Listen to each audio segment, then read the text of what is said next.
পেঁপে দিয়ে যে এত সুন্দর একটা রেসিপি হয়, না করলে তোমরা বুঝতেই পারবে না। যারা পেঁপে খায় না তারাও চেটে পুটে খেয়ে নেবে, এতটাই স্বাদ হয়। এটা পেঁপে না অন্য কিছু বুঝতেই পারবে না। তাহলে ভিডিওটি স্কিপ না করে পুরোটা দেখার অনুরোধ রইল বন্ধুরা। নমস্কার বন্ধুরা, আপনারা দেখছেন কুকিং হাউস অফ অনিমা। দেখতেই পাচ্ছ এখানে একটা পেঁপে নিয়ে নিয়েছি। এই পেঁপের একটা নিরামিষ রেসিপি তোমাদের সাথে শেয়ার করব, কিন্তু খুবই ভালো লাগে। ভিডিওটা স্কিপ করো না, স্কিপ করলে বুঝতে পারবে না আমি কিভাবে করছি। তার জন্য পেঁপেটাকে আমি কেটে নেব ভালো করে। প্রথমে পেঁপেটা খোসা ছাড়িয়ে নিয়েছি। খোসা ছাড়িয়ে নিয়ে এই বুকের এই অংশটাকে আমি এইভাবে ফেলে দিয়েছি। সবগুলোই আমার করা হয়ে গেছে, ওই একটা তোমাদেরকে দেখানোর জন্য আমি রেখে দিয়েছিলাম। আর দেখো এখানে কিন্তু একটুও সবুজ অংশটা নেই। সবুজ অংশটা যাতে না থাকে সেই হিসাবে আমি পেঁপের খোসাটা ছাড়িয়ে নিয়েছি। এতে করে কি হবে, সবুজ অংশটা কিন্তু একটু তিতকুতে লাগে। তারপরে আমি এইভাবে সম্পূর্ণ পেঁপেটা কেটে নিয়েছি। আমি এইটুখানি রেখেছি তোমাদেরকে দেখানোর জন্য। ভিডিওটি স্কিপ করো না, তাহলে বুঝতে পারবে না আমি কিভাবে পেঁপেটা করছি। এইভাবে যদি একবার করে দেখো তাহলে বারে বারে করবে। ভাত রুটি দুটোর সাথে বেশ ভালো লাগে খেতে। সমস্ত পেঁপেটা আমার কাটা হয়ে গেছে, দেখতেই পাচ্ছ।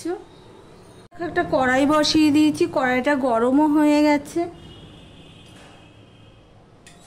এবারে আমি দিয়ে দিচ্ছি অল্প একটুখানি তেল। এটা আমি রিফাইন অয়েল দিলাম, তোমরা সর্ষের তেলেও করতে পারো। এবারে দেখো পেঁপেটা আমি ধুয়ে নিয়েছি। সবার প্রথমে আমি পেঁপেটা ভেজে নেব। পেঁপেটা যদি আগের থেকে ভেজে নিয়ে করা যায় বন্ধুরা, তাহলে খেতে খুবই স্বাদ হয়। আর পেঁপের যে একটা গন্ধ অনেকে না পছন্দ করে না, তারাও বুঝতে পারবে না যে এটা পেঁপে। সবার প্রথমে আমি পেঁপেটা ভেজে নিচ্ছি। ভিডিওটি স্কিপ করো না, এর মধ্যে আমি আরও একটা সিক্রেট জিনিস দেবো, সেটা দেখতে থাকো বন্ধুরা।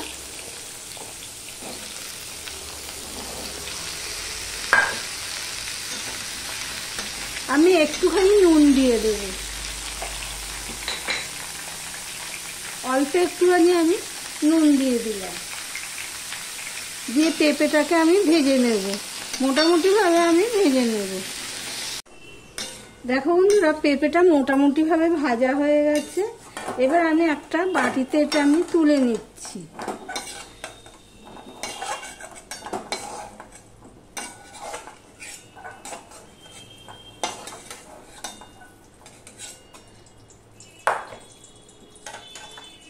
এবার এখানে আমি দিয়ে দিচ্ছি সর্ষের তেল।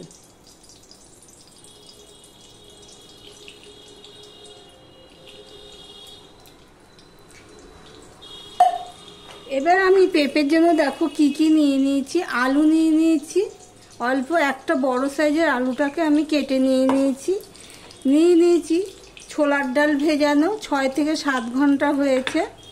আর এখানে নিয়ে নিয়েছি পেঁয়াজ, রসুন, 7-8টার মতন রসুন, টমেটো আর কাঁচা লঙ্কা।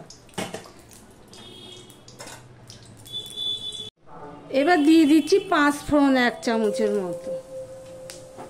আর একটা তেজপাতাকে আমি ছিঁড়ে দিয়ে দিলাম। 5 ফোড়নটাকে কিন্তু ভালো করে ফোড়নটা হতে হবে, বেশ গন্ধ বেরোবে, তখনই আমি দিয়ে দিচ্ছি রসুনটুকু।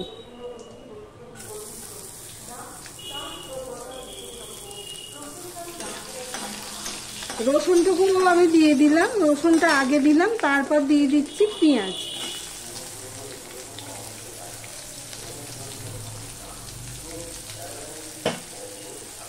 এবার রসুন পেঁয়াজ আর 5 ফোড়ন তো হয়ে যাওয়ার পরেই রসুন পেঁয়াজটা দিয়েছি। এবার ভালো করে লাল লাল করে ভেজে নেব। পেঁয়াজটা ভাজা হয়ে গেছে, এবার আমি আলুটা দিয়ে দিচ্ছি। দিয়ে দিচ্ছি হলুদ, দিয়ে দিচ্ছি নুন, দিয়ে দিচ্ছি 4টে কাঁচা লঙ্কা চিড়ে রেখেছিলাম সেটা দিয়ে আমি এটা ভেজে নেব, ঢাকা দিয়ে দিয়েই ভেজে নেব। আলুটা ভাজা হয়ে গেছে, এবার দিয়ে দিচ্ছি দেখো আদা, আর দিয়ে দিলাম টমেটো কুচি। আদা টমেটো কুচিটা দিয়ে আমি আবার একটুখানি ঢাকা দিয়ে দিয়ে ভেজে নেব। ঢাকা দেবো এই কারণে আলুটাও তাহলে সিদ্ধ হয়ে যাবে, সেই জন্য।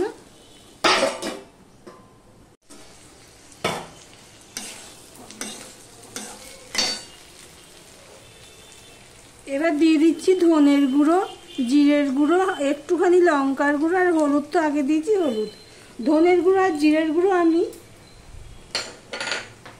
1 চামচ উঁচু উঁচু দিয়েছি।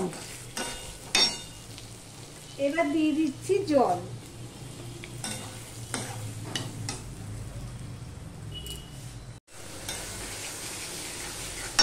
এবারে যে ছোলার ডালটা, আমি কিন্তু মশলা পুরো কষানো হয়নি, দেখতেই পাচ্ছ হাফের বেশি কষানো হয়ে আছে। এবার যে ভেজানো ছোলার ডালটা আমি দিয়ে দিচ্ছি, দিয়ে এবার মিশিয়ে নিয়ে কষাতে থাকবো। এইভাবে যদি পেঁপের তরকারি করা যায় খুবই ভালো লাগে, ভাত রুটির সাথে দারুণ লাগে খেতে। এই পর্যন্ত যারা ভিডিওটি দেখছো লাইক দিতে ভুলে গেছো, চট করে একটা লাইক করে দিও।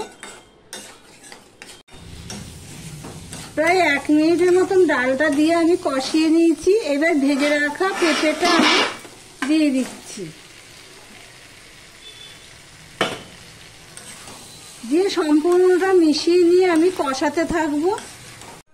আমি ঢাকা দিয়ে দিয়ে মশলাটাকে ভালো করে পেঁপের সাথে মিশিয়ে নিয়েছি, নিয়ে প্রায় 2 মিনিটের উপর আমি কষিয়ে নিয়েছি, দেখতেই পাচ্ছ।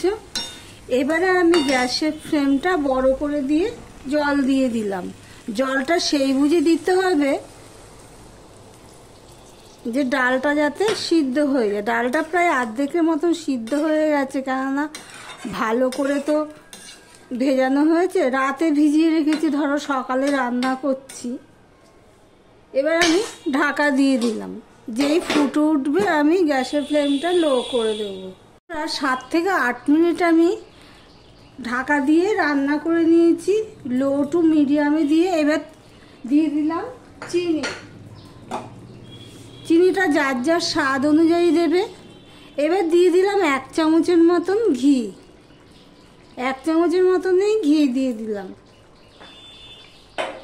দিয়ে দিলাম গরম মশলা, এই গরম মশলাটা আমার ঘরের তৈরি তো সেই জন্য আমি কম দিলাম। এবার সম্পূর্ণটা মিশিয়ে নিচ্ছি ভালো করে। প্লিজ বন্ধুরা, তোমাদের বানিয়ে খাওয়ার অনুরোধ রইল, এতটাই স্বাদ হয়, যারা পেঁপে খায় না তারাও চেটে পুটে খেয়ে নেবে। কিন্তু বন্ধুরা পুরো মাংসের স্বাদ লাগছে, কেননা সেইভাবেই করা হয়েছে। আর পেঁপেগুলো এতটাই নরম হয়ে গেছে, দেখো তোমাদের করে দেখাচ্ছি, এই দেখো এতটাই নরম হয়ে গেছে। আর ডালটাও সিদ্ধ হয়ে গেছে, ডালটা ভালো মতো সিদ্ধ হয়ে গেছে, এই দেখো। এবার আমি এটা ঢাকা দিয়ে স্ট্যান্ডিং টাইমে রেখে দেবো, তারপর সার্ভ করে তোমাদেরকে দেখাবো। গ্যাসটা আমি অফ করে দিলাম।